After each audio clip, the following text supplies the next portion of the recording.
Здрасти! Трябва да открия някак влога си, но не знам как. Като посвикна да говоря пред камера, ще бъде малко кринч. Та първи опит за влог. Някои от вас знаят коя съм. Някои се чудят защо други знаят коя съм. Мале, колко много ме срам. Мега кринч съм. Не знам дали ще мога да се концентрирам върху това и да карам, и да говоря.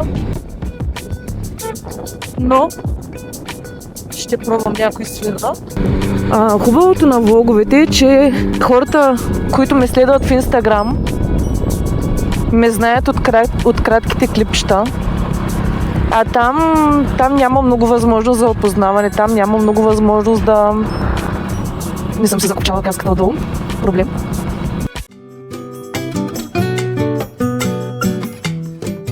Няма много възможност да изказвам гледни точки, да се говоря за нещата от живота, да ме опознаете малко по-дълбоко. Което всъщност не знам колко ще бъде добре да се случи, но на който не му харесва. Не е дължен да гледам. Определено ще има някакъв момент на свикване с това да снимам и да говоря. Написане съм много добра. Трябва ли да напиша нещо? Трябва ли да напиша някакъв дълъг текст, да изкажа някаква позиция, нещо такова? Нямам никакъв проблем, но трябва ли да го кажа? Абсолютно не звучи така, както звучи в главата ми. Ако съм насаме с приятели, ми стоят така нещата. Ако съм насаме с приятели, тогава мога да плямпам нон-стоп и се вживявам и съм все едно водя семинар пред минимум 100 човека. Но пред камера е много различно. В принцип, трябваше да имаме нова позиция на камерата. Само, че се оказа, че не сме поръчали. Поръчали сме стойка, но не сме поръчали адаптерчето, което трябва за нея. Това ще е един много тичен влог. Буквално в днескашното видео не знам дали ще успея да събера едно цяло адекватно изречение. Но ако не успея в днескашното, ще успея в следващото. И всъщност забравих какво бях тръгнала да казвам. Нещо бях тръгнала да ви обяснявам, но... идеята е по-скоро, така докато си карам, да ви взимам с мене и да си обсъждаме някакви работи. Много ще се радвам да ми задавате и въпроси в коментари, теми, на които да мога да разговарям, защото на мен ми е много трудно в момента. И така, въобще даже не знам дали микрофона е адекватен, даже не знам дали изобщо се чува това, което говоря, но стоя и си говоря сама. Тук има жонгльори. Много циркови артисти се навъдиха по светофарите във Варна. Това е интересна мода. Други години сякаш не е имало. Сега буквално на всеки светофар, на някой има и по двама. Явно се варят добри пари. Къде отиде, бе? Олег много обича така да изчезва. Просто някъде си. В случая ще трябва да завъме наляво и той е по-прав да се пристрои. Но това е само в случая. Обикновено просто обича да изчезва.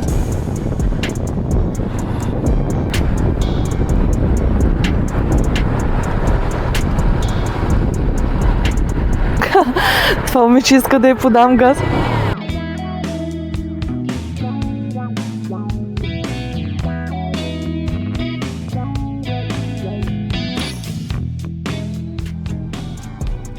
Как да ви обясня, че мотора ми е 2 цилиндра и това да подам газ ще бъде по-скоро едно от най-големите разочарования в живота и вместо да изпълня душата.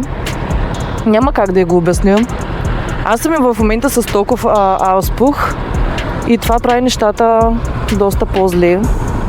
Преди поне се чуваше като T-Max, което е по-добре от това, което е в момента.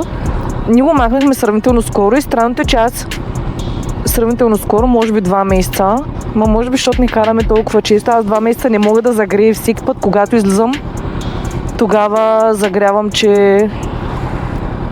това беше сладко. Буквално в момента, в който си вадя мотора, загрявам, че нямам ауспух, че съм с токовия. Ето тук има 2 жонгльори. Да не кажете, че съм ви излагала. Значи ето там има. Тук на нашия светофар има. Те са явно някаква много сериозна организация. Добре, да. Със сигурност ги предпочитам повече пред... Има тук едни, които постоянно стоят с инвалидни колички по средата на пътя и включително когато тръгне движението, те продължават да стоят тук. Мале колко много мотористи, виж. Ние сме общо взето като охлювите, само че охлювите не излизат когато вали дъжд. А пък мотористите не излизат само малко да изпече слънце и веднага плъзваме, особено ако е събота като днеска.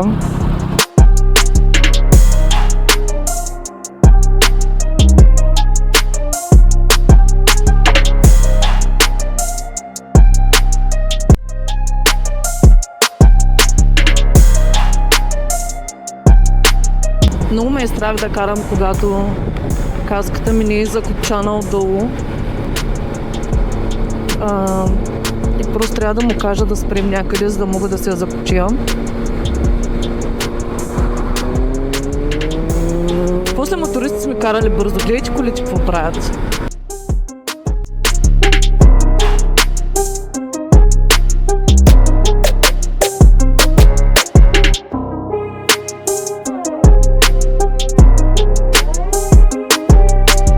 Ехо! Мисля, че нищо не записвам. Имам само една забележка към Инста 360, поне за една сеща в момента. И тя е, че трябва да направят копчетата по-удобни за работа с ръкавици. Сега все пак това е екшън камера, хората обикновено са с някаква екипировка. Копчетата са доста гадни. Доста гадни. Те и без ръкавици са ми гадни, защото имам някакви ногти. Обаче с ръкавици е кошмар.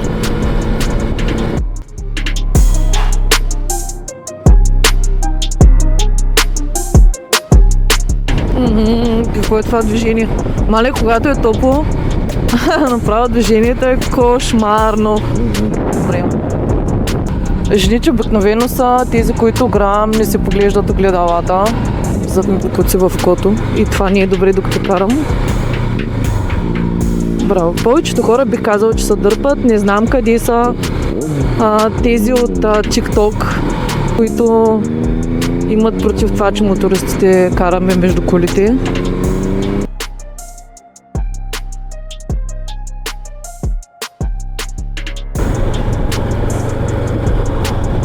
Варна имаме страхотен мост.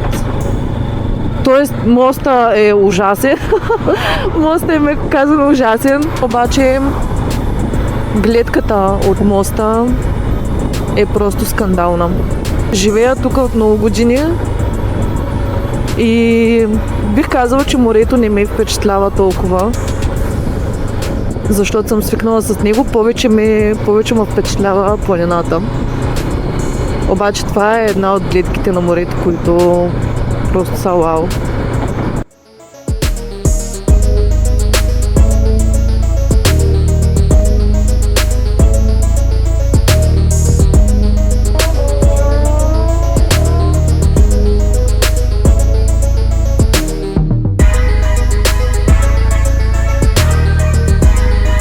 Нали, защото ще мога предварително да структурирам някакви изречения. Не да ги зауча, но нали, да съм подготвена по някакъв начин. От друга страна пък въобще не ми звучи като нещо, което искам да правя, защото аз обичам всичко да се случва на момента, обичам да говоря за нещата, които на момента мисля. Те естествено много често се сменят буквално за секунди. Това ще го установим, може би, с времето. Какво иска този човек от мен? Не го разбирам. Доста е вероятно каската да завихря вятър и той да блъска яко в микрофона, но и това ще го разбера, когато се сваля клипчето. Браво, Гилшенцо! Невероятен Валентино Роси! Има ТВ-та, мотори, някои сфери.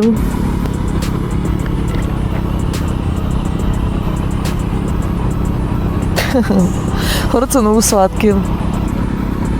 Страшно много мотористи има. Много. И 99% от тях не ми махат, този ме махна. Може би е редно да ви се представям. Колкото и да ми е кринж. Аз съм Камилия Маргарита. Защо Камилия Маргарита?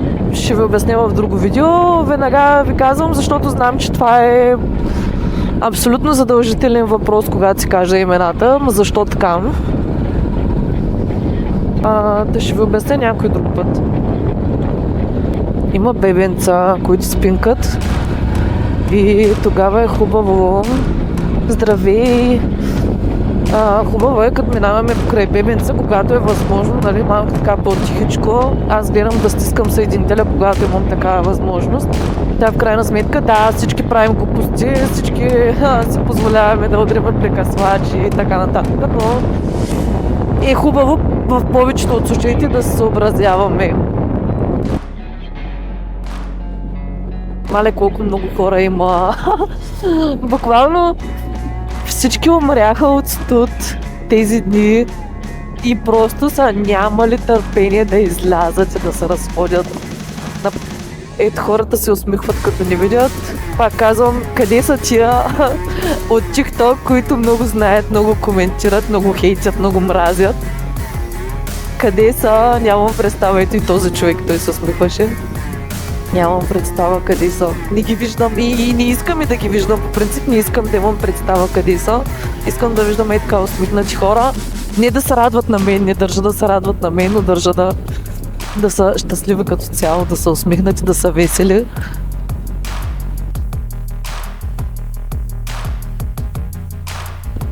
Сега имам оговорка с един приятел и аз реших, че трябва да се срещнем тук на наклонената сграда, така му викаме във Варна. Поне моята компания му вика така. Обаче въобще не съобразих, че ще бъде кално мокро и че има толкова много хора. И се оказа, че е малко на напутах.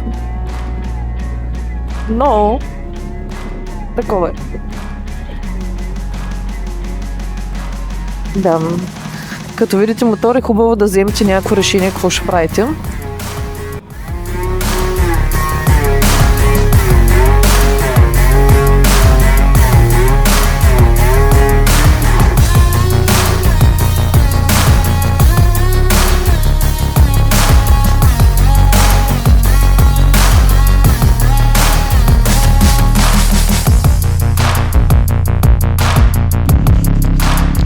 Сега би трябвало да получаваме звук.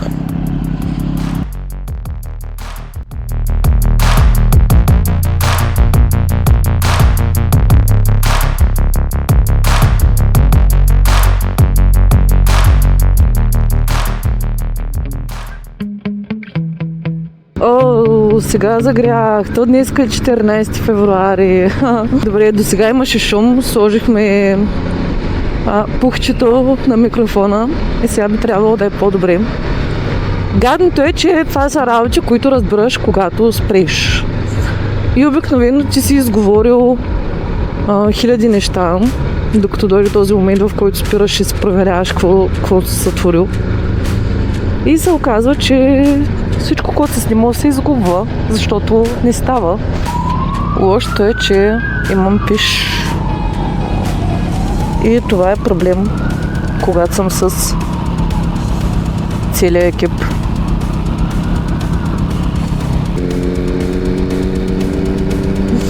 Този човек го виждам за поне четвърти път.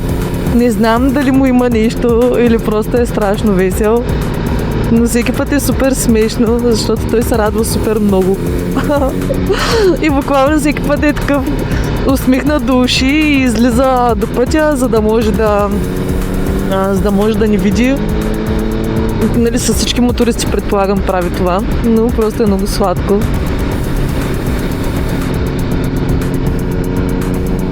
Спираме на бенза, за да се изпишам и да видя какво имам в окото.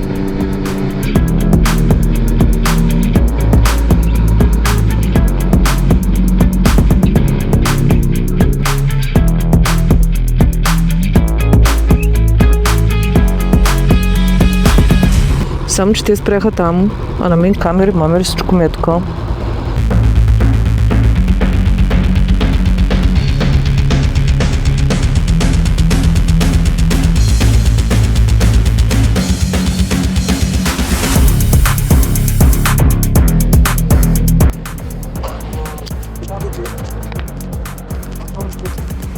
О, добре.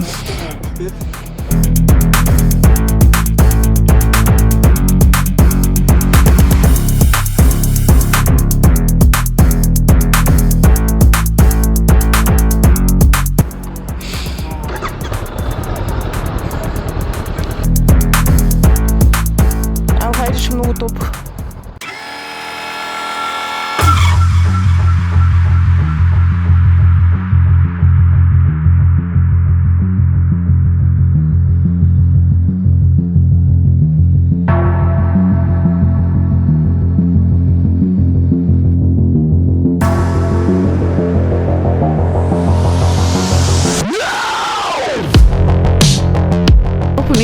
Сега като сложих пухчето, не знам как се казва, ветробран, предполагам.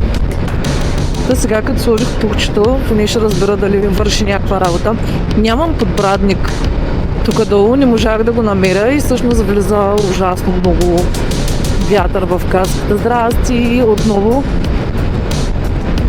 И да, това е целият проблем. Трябва да си намеря подбрадника, ако не да си поръчам. Музиката ми не спири, дано телефона ми е тук. Да, добре, всичко е наред. Нормални работи.